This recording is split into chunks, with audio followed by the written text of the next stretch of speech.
तेव्हा त्यांना प्रतिष्ठा होती. आता काय आहे? स्वबळाची भाषा करतायत, मात्र स्वबळावरती लढायला मनगटात बळ लागतं असं शिंदे म्हणतात. पहिले कपडा समोर असं देखील त्यांचं म्हणणं. बघा, शिंदेच्या भाषणाकडे फार लक्ष देऊ नका. कधी एक पुस्तक तरी वाचलंय का? पेपर तरी वाचतो का हा माणूस? काय म्हणतो? आमचं बघू ना, आमची मनगट. तुमच्यावरती मनगट चावायची वेळ येईल लक्षात घ्या. एक लक्षात घ्या, आम्ही लाचारी करत नाही, लाचारी पत्करली नाही. तुमच्यासारखी लाचारणात असे शब्द सुचू शकतात. आणि महाराष्ट्राच्या शत्रूंची लाचारी करणं म्हणजे अफजल खानाच्या दरबारात मुजरे मारण्यासारखं आहे.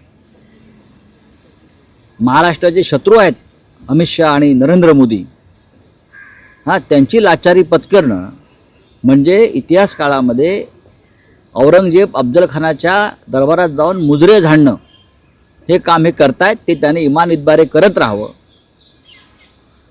हा पैसा भ्रष्ट मार्गाने मिळवला आणि सत्ता तुम्हाला प्रतिष्ठा कधीच मिळवू देणार नाही या राज्यामध्ये. तुम्ही तात्पुरते आहात.